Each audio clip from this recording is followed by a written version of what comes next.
give me the obvious 5-star rating, or would you be a liar? It's Taylor Mannix. Am I going from prime rib to, I don't know, weird brother of prime rib? Call 207-775-2217 or The Mannix boys. 811-9505. Good guy, my friend. Come on, brother now. is French. I don't know why I know that. I took 4 years of Spanish. You know hermano? Hermano's brother. As in, Middays with Mannix and Mannix begins now. Here's Jeff and Taylor. You are going to fail and bomb and gag and fail and bomb. Yalla, let's go. Good afternoon. Welcome into your final hour of Middays with Mannix and Mannix on a Mannix Monday and Halloween. Taylor remains off. Connor Clement is in for him. I am Jeff Mannix, but right now it's time to start off our final hour as we always do on a Monday. He's the host of the Catch Up with Coach podcast, and he's a former college football coach. Malik Hall joins us on the line once again. Malik, how are you on this Halloween? Hey, we got to Halloween without a real scary weekend, so maybe it's going to happen after Halloween. Yeah, the scary weekend, I suppose, certainly. My goodness, we have a giant game in the SEC coming up this weekend. We'll get to that in a little bit, though, here, as we'll get thoughts on this past week of college football here first. And I suppose I'll start with the marquee game of the weekend, I think, which was in the Big Ten. Ohio State going to Happy Valley, the number 2 team in the country, taking on the 13th-ranked Penn State Nittany Lions. And Ohio State doing their Ohio State thing again, a 44-31 victory there, as Penn State has now lost both of the top 2 in their Big Ten division here in both Michigan and Ohio State now. Thoughts on that game here as the Buckeyes continue to roll? Yeah, man, it felt watching the Ohio State-Penn State game that Penn State was outmatched, and though the crowd, the atmosphere played a big deal, because I think it started with Ohio State a few times where Penn State had made the shift in momentum and tried to capitalize on it, and they ended up throwing picks most of the time off of those momentum swings. So it's, again, C.J. Stroud, man, he's a dude. He threw the ball 33 times for 354 yards, complete in 26 passes. I think his efficiency, his leadership, his ability to withstand that momentum push in Happy Valley, because that's a lot. And unfortunately, I just didn't feel like Penn State had enough weapons and enough gas to take Ohio State to the limit like they've done in the past. And they've had teams that given Ohio State a run for their money, but unfortunately, this wasn't the Nittany Lion team that could do it. Coach, a lot of teams taking care of business like they should this past weekend, like you alluded to when you came on there. One game that jumped out to me, though, that I was shocked about was the number 9 Oklahoma State Cowboys visiting Kansas State and getting M.O.V.E. 48-0. And it was really an embarrassing game from start to finish. I mean, their offense looked like one of the worst offenses in college. Dismal.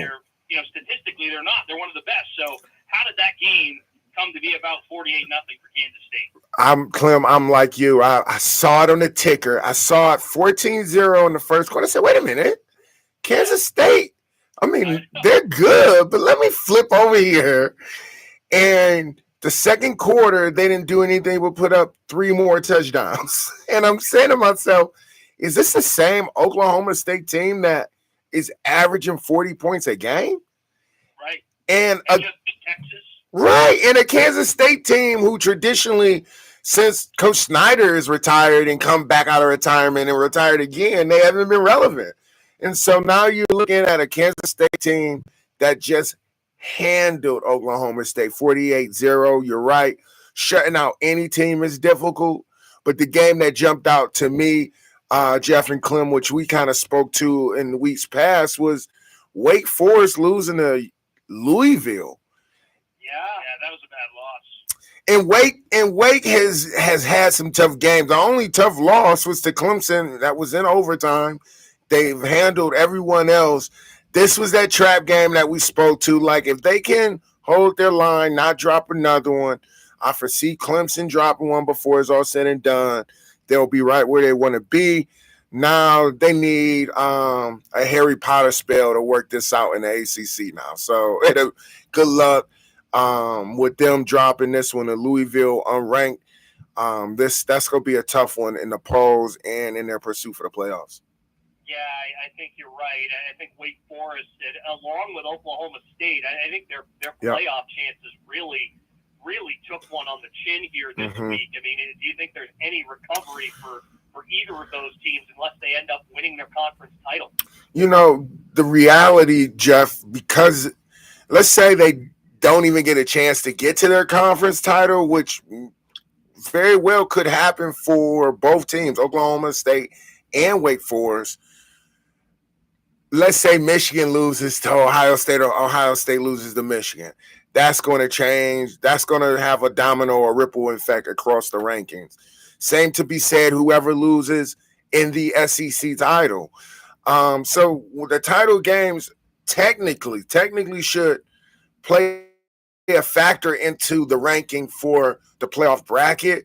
But that's when we start to get in the weeds of what are we doing? Like, how is Alabama not in the SEC title game and then dropping rank in there? Like, that's where the debate will happen. How many of these SEC teams are we going to let in the playoff bracket and forget about Oklahoma State, who has 2 losses, one to Kansas State, one to TCU,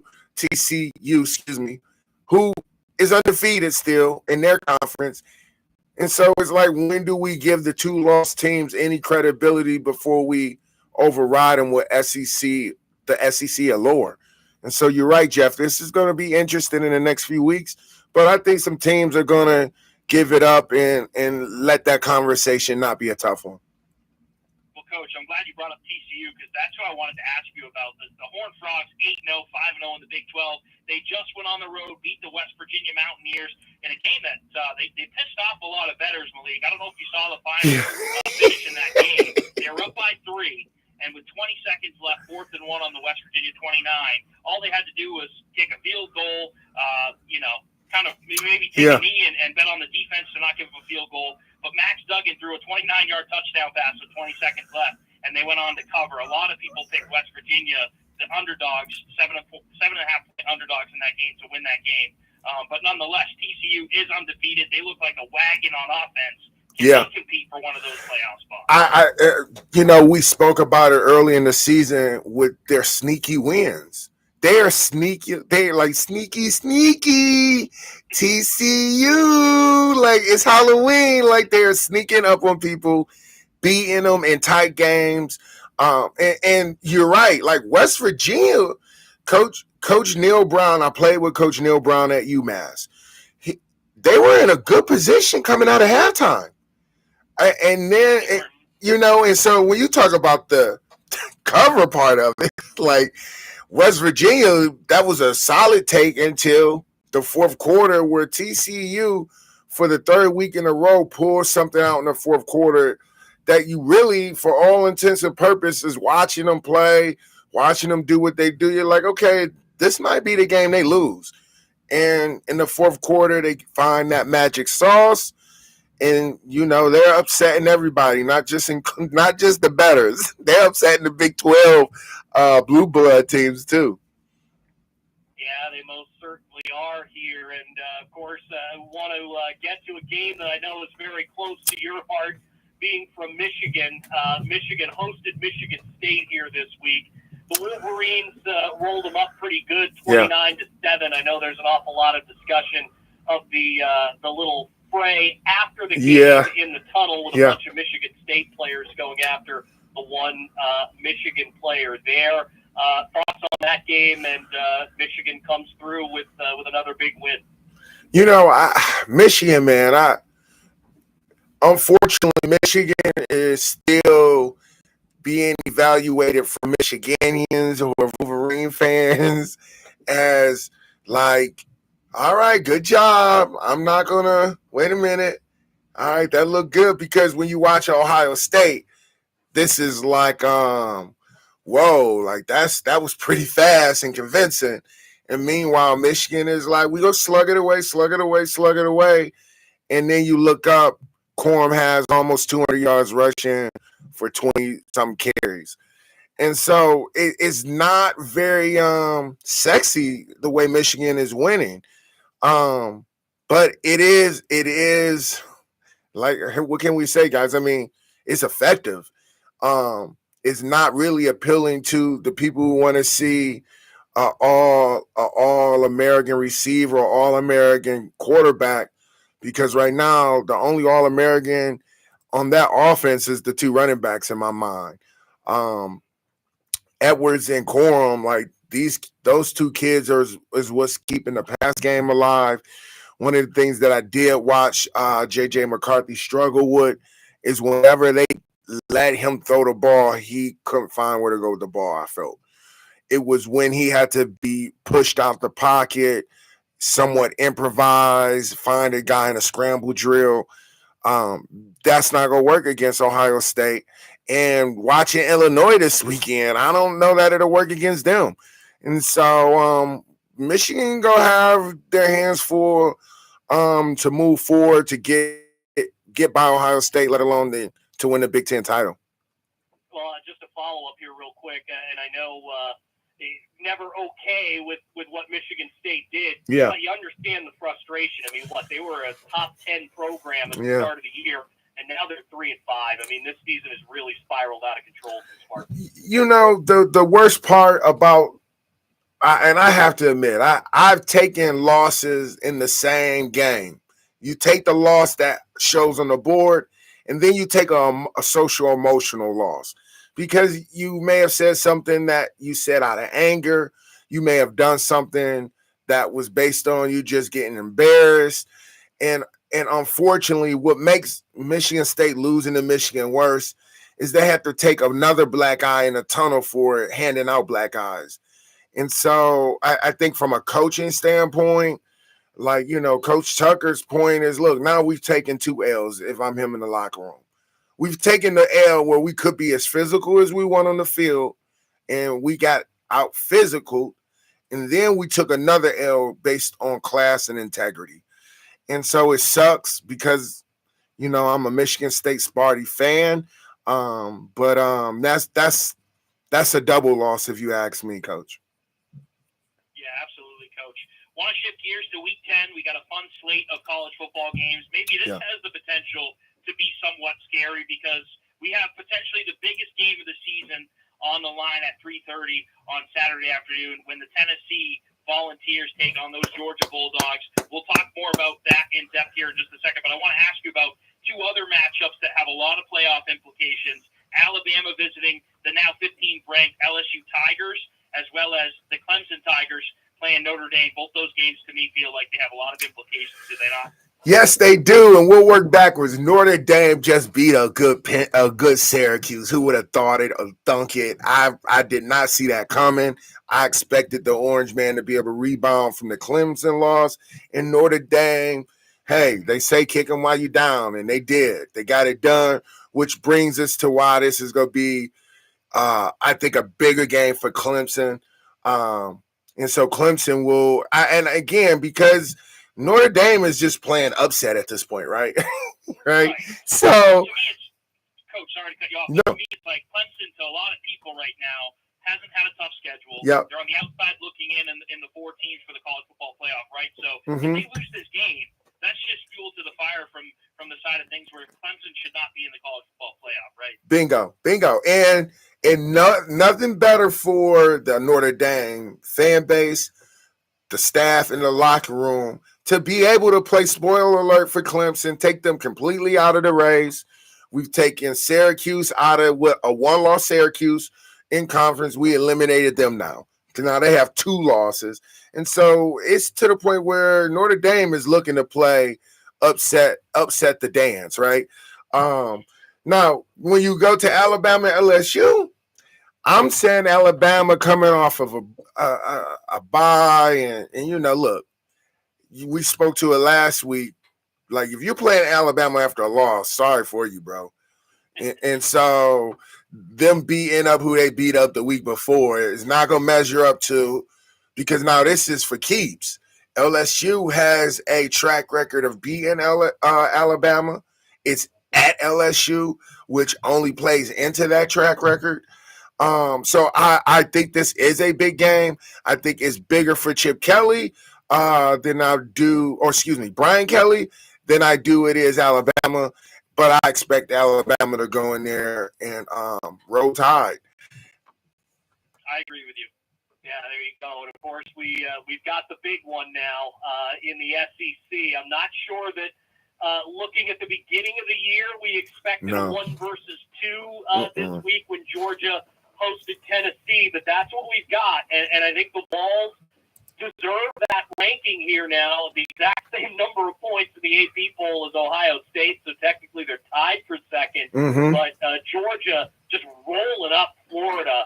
It's so funny to me now, seeing, because I grew up and it was Florida that was rolling Georgia every year in the world's largest cocktail party, and now it's completely reversed. So a big game between the hedges, though, coming up at 3:30 on Saturday here. How do you see Georgia and Tennessee playing out? Do you see it going down to the end, or do you think one team might get the better of the other one? I'm going to call a Tennessee win here, okay? I'm going to be bold. I'm looking at the opening line, Coach. Tennessee is 9-point dogs. That feels kind of disrespectful to me. It is, but only because, like, Tennessee doesn't have enough reputation for people to feel like they're going to beat these dogs, especially because the reality is Georgia is not going to go in here sleeping on Tennessee at all. The Hendo Hooker kid has gotten all the credibility he needs to really, for Georgia to really key in on them. I only say that to say, so Alabama did too. Georgia does not have to play Alabama this year. Like, this is, and I'm not trying to disrespect the people that have to play after this, but this is the last top-ranked opponent they have to play until the conference title game. And for me, this is all Tennessee needs to do to reclaim the throne of an SEC contender. You're right. Georgia, for me, this will be the biggest game Georgia played all year. This will be the game that Georgia will really be tested. Because, they're putting up 40, 55 points a game on people. They haven't had a game pushed them in the fourth quarter since they started this year. And so this is the game, Clem. I think it goes to the wire. I do think Tennessee covers. But if for whatever reason, if it doesn't go that way, I'm saying Georgia Bulldogs will be the unbeaten team of the year. Because Tennessee is the only thing I've seen that has the tools on the outside, the girth and athleticism on the inside to do all the stuff they do offensively and defensively. And, like, they don't panic. Like, it's different when you have all of the tools, but when the game gets tight, someone makes a mistake. They have yet to make the mistakes, and if they have enough erasers during the course of the game that can erase the mistake on the scoreboard. Yeah, it should be, and this almost feels kind of like a de facto playoff game yes. in a lot of ways too, simply because one loss for either of those teams. Yep. They still might reach the postseason. We know one of Ohio State or Michigan are going to lose at least once here too this season. But how crucial is it? Because you never know. If Clemson runs the table in the ACC, then one of those one-loss teams isn't going to a 4-team postseason here. Does that add that much more pressure to both of these teams here in Athens, Georgia, on Saturday? Big time. Big time for all of the things we just spoke to. You just said it. Like, something has to give where, okay, in a perfect world, we will love the undefeated team to stay undefeated and you argue about everyone else. But now, like you said, okay, a Tennessee loses late to the number one team. Like, are they completely out of it, even if they went out?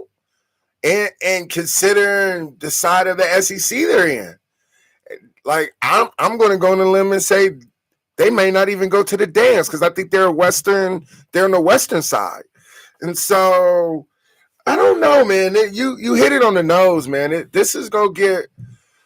This will force the decision makers, if you will, to just open the market up and stop eliminating teams for lack of having a perfect record. When we know matchups matter, when we also want to see teams who have never matched up before. What does that look like? This is the one landscape that we have the vast amount of teams that we can see unusual matchups that we never would see in football. And I think this year will probably be the year that breaks that camel's back with Clemson being undefeated, with TCU being undefeated. And meanwhile, your Georgia, your Tennessee, and Alabama, not to mention Ohio State, Michigan. We got 10 teams who are in the green for the hunt, and only 4 go. This is going to put a lot of pressure on the committee. But players, my suggestion to players is to play. Let the committee worry about what they worry about, and let players worry about the scouting report. So, good luck to Tennessee. Sorry to cut you off, Coach. I You're was going good. to ask you, at this point in the season, who's your Heisman favorite? For me, it's got to be Hendon Hooker. I mean, I don't know how you can play any better than this kid has. He's thrust Tennessee into the national spotlight, obviously along with the help of the defense and some playmakers like Jalen Hyatt. But this kid just does it all. He doesn't back down for big moments. We saw that against Alabama, and I think we'll see it again this weekend. I'd agree. My top 3 would be Hendo Hooker, Corm from Michigan, a running back from Michigan. And because of what TCU is doing, this Max Duggan kid. Yeah, Duggan's been great. Oh, my goodness. I mean, he almost has 2,500 yards passing already. And because he has 22 touchdowns, 2 picks. Right.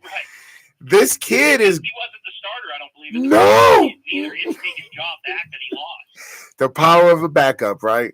Like being ready, and when you're ready. And he's not a backup because he wasn't good enough. The other kid was just that good. And so this kid goes 22 touchdowns, 2 picks, and he's upsetting everybody in the Big 12. So those would be my top 3 picks with Hendo. If he gets Georgia, he'll be the winner for sure. But he beats Georgia. Yeah. And Corm, now the last time a running back has won the Heisman, I think, was Ron Dane. And so it would be interesting to see if Michigan can beat Ohio State.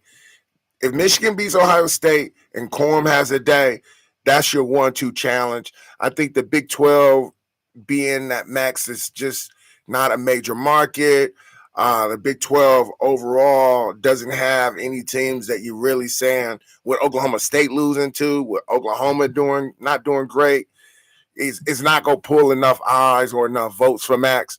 But with the Big 10 and the SEC, with those 2 teams, Tennessee and Michigan, with classic. Now, these are classic blue blood programs. With them 2, if they get the wins they need, those are your 1-2 Heisman picks, votes. Finalist Hooker, number 2 Corn. And finally here, real quick, should note, and a big congratulations to the University of New England Nor'easters. They've reached 5 wins in a season for the first time in program history, as they did a good job against Salve Regina on Saturday at home. They're in their final home game at Blue Storm Stadium there in Biddeford, 30-12. And I know you're good friends with Mike Lichten there, so excited, I'm sure you are, to see them do so well. Yeah, and Coach Lathan is man, he's a good coach. He's done a great job bringing that program from legitimately nothing. They didn't have football. Now they have football, and now they have football like competing at a high level in their league. And the last thoughts I have, man, as you bring UNE up, we lost a coaching legend in this past weekend in the coaching profession. Coach Ed Argas, who was the offensive coordinator at UNE. Was my offensive line coach at Bates College and associate head coach. And during my departure at Bates, he was the interim head coach. And I just want to send a special shout out to his family, to all of the kids and administrators that he has worked with over the years, and Coach Lichten from bringing them in at UNE and letting me take them, steal them, or barter them to get them up here at base. So shout out to Coach Lichten, shout out to UNE, and rest in peace, Coach Ed Argas. Absolutely. I'll echo those sentiments for sure. Really good guy was Coach Argas. So, Malik, great to talk to you here again. We'll do it again next week, my man. Thanks again, and as always, keep it local. You know it. Malik Hall, he hosts the Catch Up with Coach podcast, and he's a former collegiate football coach. We will be right back. It's Middays with Mannix and Mannix. Okay, so that's the Mannix boys. Yeah, so we're going to keep it rolling. I'm going to just close out this episode. So, I mean, as you guys know, I love doing radio. More than I love radio, I love people. Coach Argas was a good person. More than he was a great person. He was even a better leader. How can you be a great person and a better leader? I'm not sure. Maybe I have to rethink what I said. But anyway, yeah, man. So shout out to UNE, shout out to Coach Lichten, shout out to every school, Canisius College, Fordham University, UNE, Bates College 2 times, Wagner College 2 times, Colgate 3 times. Those are Central Connecticut State. And these are just the schools that I'm Bryant University, Columbia University. Like it just keeps going. And so yeah, if you ever want to know like what a coach is, what drives a coach, what made the coach that you were looking at, look into his lineage. I know that's no secret. I know if you're hiring anybody, that's what people do. They check references. They look into your past. They look into the people that worked with you, right? But literally, like I say that, this dude taught me it's chestnut checkers. This coach taught me it's never as good as it looks and it's never as bad as it felt. Go home, have a beer, wake up the next day and look at it with clean eyes. The simple things that you learn from the people that move on in your life, that I think that will stick with me forever. And so again, a special shout out to Coach Ed Argas, the Big Jab, for having us on every Monday at 1. And yes, it's hard to win, but it is okay to win. And it's even better to win when you have great people around you, people you trust, and people you love. And so with that, this is Catch Up with Coach. We'll be back on for the NFL segment. This is the college football segment. Until next time, peace.